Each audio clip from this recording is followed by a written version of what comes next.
CBN e a Família, com Adriana Miller. Oferecimento Med Senior, plano de saúde especializado para a terceira idade. A Adriana não vai falar especificamente do caso, porque ela não conhece a mãe, não conhece a moça. Ela pode falar em tese da situação que está todo mundo comentando, né, Adriana? O caso em si, a gente não está aqui para julgar o comportamento da mãe nem da moça, mas em tese isso pode demonstrar, assim, ou ter algo pedagógico, didático em relação a limites, a frustração e como é que os pais devem explicar isso para os filhos? Então, Mário, ouvintes, pessoal querido aqui, Carlos Alberto, que fez questão do tema, muito boa tarde para vocês. Sim, eu acho que esse é um tema típico de limite e sim de educação, né? Eu acho que especificamente sobre estar dentro de uma aeronave, a gente sabe, né, que ao contrário de outros meios de transporte, é tudo muito reguladinho ali dentro, né? Então, cada passageiro tem o seu assento registrado, né? Então, assim, tem um critério ali dentro em funcionamento. Então, eu acho que é importante a gente, antes de qualquer evento, eu falo isso muito na época de Natal agora, quando os filhos estão de férias e ainda tem que passar no shopping para comprar presente, ou então na época de volta às aulas, leva ou não leva filho para comprar material escolar. Então, normalmente o tema vem nesse momento, né? A gente sempre combina com a criança antes, né? Combina o que vai acontecer. Então, a gente está indo fazer um voo de avião, não conseguir a cadeira na janelinha, nós vamos ver se a gente consegue. Então, assim, avisar para a criança qual vai ser o passo a passo daquela situação e já antecipar para a criança a frustração. Eu acho que a gente precisa fazer isso. Então, pode ser que não tenha o caderno que você queira, pode ser que a gente não chegue na loja e tenha uma fila muito grande, a gente não vai ficar na fila, pode ser que não tenha a cadeira na janelinha. Então, a criança já entender todo o passo a passo é muito importante para que ela antecipe, inclusive, a possível frustração. E cabe aos adultos considerar que, diante de uma frustração, eu tenho que ter o plano B. É o adulto que tem que pensar no plano B. Então, ok, vai ser ótimo, maravilhoso se for cedido a pessoa ceder a janelinha, joia. Vai ser ótimo se não tiver fila, vai ser ótimo se o caderno especial estiver à venda. Mas não tendo, o que eu vou fazer? E essa é uma decisão, uma escolha, e uma estratégia que é planejada pelo adulto. E é bom a gente, inclusive, ter plano B e plano C. Cada um conhece os filhos, né? Porque às vezes o nosso plano B não vai ser muito aceito. Então, nós vamos brincar de qual é a música, o que a gente pode fazer, você no meio e eu no corredor, né? Voltando na situação do avião. Então, a mãe ou o responsável que está junto vão fazer brincar de jogo da velha, porque uma das grandes vantagens com a maioria das crianças é que quando a gente as conhece mesmo, a gente sabe o que elas gostam. Então, a gente consegue planejar uma atividade que que a distraia, que deixe ela tranquila, que seja igualmente interessante. Nossa, Adalberto, viu como é bom ouvir a Adriana? Já achei ótimo esse comentário, conversar antes, explicar, porque às vezes a gente acha que a criança precisa saber disso não, mas explicar antes o que pode acontecer e explicar direitinho, assim, já ajuda muito, né, Adriana? Porque é diferente, Mário, de o que provavelmente deve ter acontecido, de novo, eu não estava lá, né? Claro. A gente dizer para a criança, não, porque nós vamos viajar e vai ser muito bom, você vai ver lá da janelinha, porque você vai sentar na janelinha, porque a janelinha é o melhor lugar. Então, a gente entrega para a criança uma expectativa que se eu não paguei o assento da janela, eu não posso fazer isso. Isso é uma estratégia que o adulto tem que evitar. Né? E aí a gente volta para as outras situações, né? Não, porque nós vamos chegar lá na loja, nós vamos comprar esse presente agora. E chega aquela fila quilométrica, ou não tem o brinquedo. Ué, você prometeu, né? Então você gera uma expectativa. A gente só pode gerar expectativas que a gente tem certeza que vai cumprir. Então, já comprei o presente? Já comprei a cadeira na janelinha? Então, ok, aí eu posso gerar expectativa. E outra coisa interessante também para os pais e mães irresponsáveis que vão viajar com crianças pequenas, criança pequena é muito do concreto. Então a gente fala, vamos viajar de avião com uma criança de 3, 4 anos de idade. Quando ela entra no avião, ela está num ônibus, num trem, num carro. E, via de regra, elas costumam chorar pedindo para estar no avião, porque o que elas entendem que é um avião? É aquele desenho que ela faz na escola. Olha. Ou aquele avião que ela vê voando no céu. Quando ela está lá dentro, ela não entende, é um pensamento muito abstrato. Então, também a gente tem que prestar atenção na faixa etária para poder criar expectativa que seja adequada, né? Então, o que para uma criança nessa faixa etária, mas assim, a gente vai viajar de avião e talvez a gente consiga sentar na cadeirinha e vai ter uma mesinha que fica escondida e a gente faz ela aparecer e vai ter a moça que vai trazer água para a gente tomar e vai ter um biscoitinho. A gente fala de coisas que a gente sabe que vai acontecer. A gente cria expectativa adequada porque a criança, no passar da viagem, ela vai vendo aquelas questões se concretizando e vai ficando tranquila. Eu tô lembrando daquela famosa expressão, né, gente? Assim, o combinado não sai caro. E é o que acontece. Eu acho que desde o período da infância ali, a gente já pode começar a trabalhar isso, né, Adriana? Eu vou dar o meu exemplo aqui. Eu lembro de uma vez que eu ia fazer aniversário. E aí o orçamento estava mais apertado lá em casa, aquela coisa toda. Vai chegando a data do aniversário, inevitavelmente a criança ela já vai criando uma expectativa, tipo assim, vou ganhar aquele bom presente no aniversário. Mas eu lembro que naquela época, tipo assim, naquele ano, eu não ia poder ser presenteado com um bom presente. E isso já começou a ser conversado dentro de casa, justamente para quando se aproximasse da data e chegasse no dia do meu aniversário, eu já estar ciente que aquele ano talvez não ia ser o melhor presente, aquele presente que eu estava sonhando em receber. Então acho que é um pouco disso também, né, Adriana? É um combinado que não sai caro e é quase um pacto social que a gente começa a construir lá na infância, né? Exato, a gente vai criando essa percepção de que a frustração pode vir e como é que a gente vai ensinar então as crianças a lidarem com a frustração. Isso é muito importante, porque a gente bem sabe que a vida tem mais frustração do que alegria plena. Então, é bom a gente já desde pequeno aprender a cair, levantar, a se frustrar e superar aquilo.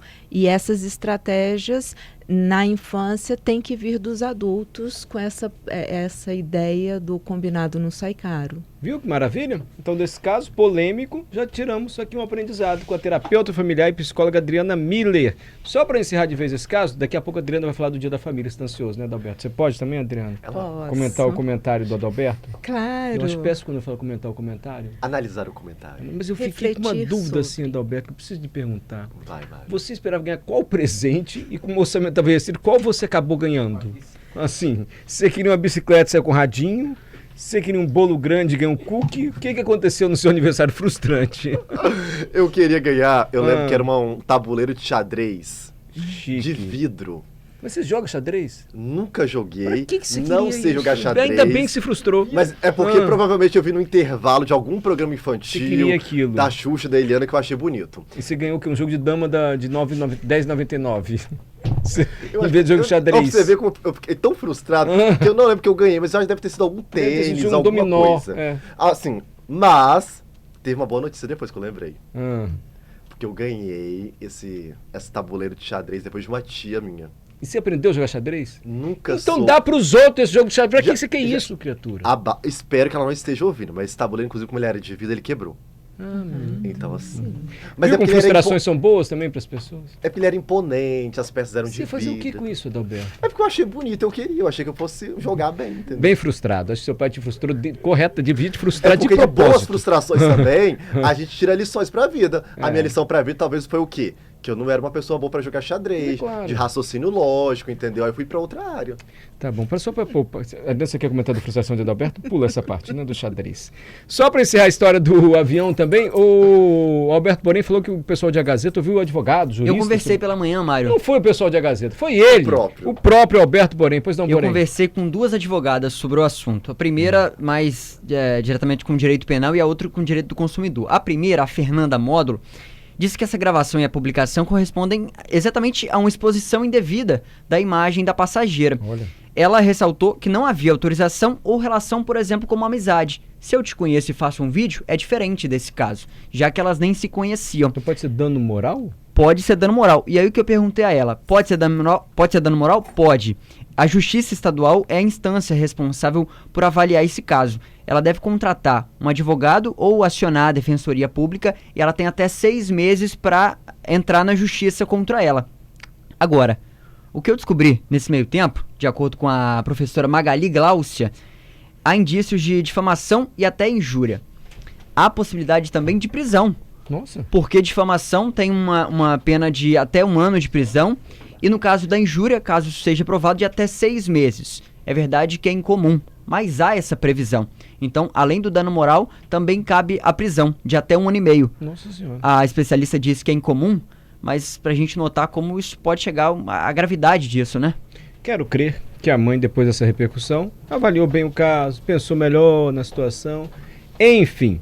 E que ela ouça a Adriana Miller aqui, porque a gente ouviu e aprendeu. Vale a pena conversar antes com as crianças. Antes. E já prevê que o que nós estamos programando pode não dar certo. E aí cabe ao adulto ter em mente um plano B, um plano C, para lidar com essa frustração e para que a criança aprenda. E vê que interessante, né, Mário, isso que o Alberto falou agora. Eu acho que são cuidados que a gente precisa ter muito claro, porque esse mundo das redes sociais, os limites, eles estão muito borrados, assim, a gente não sabe até onde vai, até onde eu posso, né, porque a gente vê aí nas televisões, nas reportagens, né, quantas denúncias acontecem mesmo, porque as pessoas filmaram, e uma situação dessa não pode filmar. Então a gente precisa ter muito cuidado. As redes sociais parece terra de ninguém, parece que eu vou expor a minha opinião, mas não, eu não posso, em hipótese nenhuma, atropelar o outro, desrespeitar o outro. E eu acho que para essas situações, muito legal isso que você trouxe, Borém, porque eu acho que cabe essa reflexão antes da gente postar alguma coisa. Não tem aquele ditado oriental, né? A pedra lançada, a flecha... não volta mais. Palavra falada, pedra... Isso, assim, e a e eu acho... Então, vamos lá. Tem um ditado oriental que diz, né? As 3 coisas que não voltam atrás. A pedra lançada, a flecha lançada, a palavra dada. Ou a palavra emitida. É por aí. E o post colocado nas redes, porque esse ditado oriental é lá de alguns milênios atrás. Então, hoje eu acho que cabe isso, que a gente posta, tem repercussão sim, então a gente tem que pensar muito bem antes. Posso ir para o intervalo para o Repórter CBN? Depois Adalberto questiona sobre o Dia da Família, domingo, pode ser? Voltamos com o CBN Cotidiano. Domingo é Dia da Família. Que legal ter Dia da Família. Eu achei legal, até porque eu falei, gente, a gente tem que falar dessa data hoje, porque obviamente se o quadro é o CBN e a família, não dá pra data passar batido aí, porque no domingo, dia 8, é recordado o Dia Nacional da Família. Então, obviamente, é aqui no Brasil.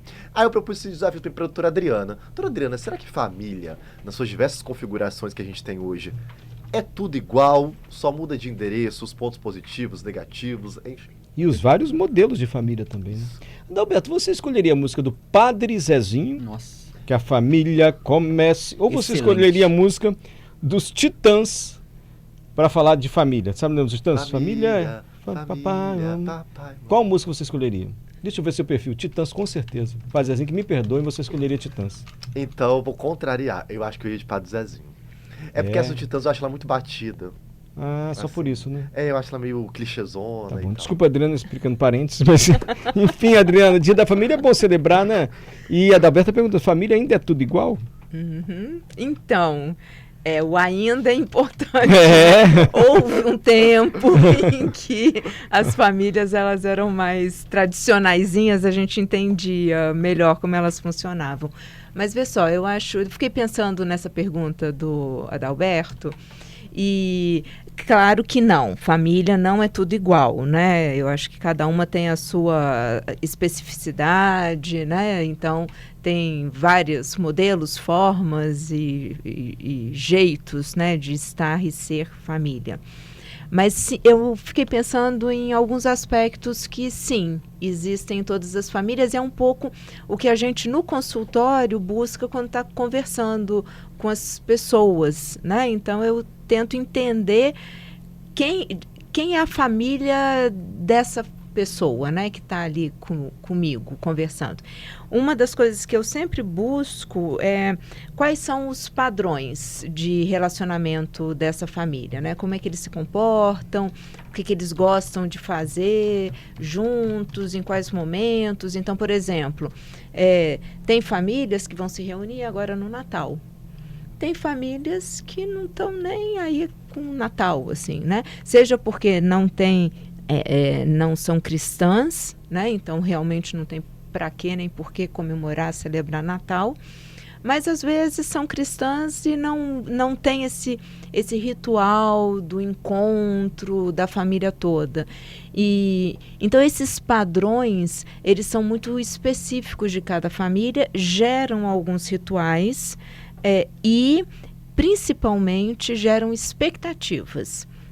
Então a gente vê nos casamentos esse alinhamento de expectativas é importante. Imagina uma pessoa que vem de uma família que todo Natal se reúne, é um evento, a família toda, quem mora longe, vem viajando de avião no corredor ou na janelinha, não importa, porque o importante é chegar, né?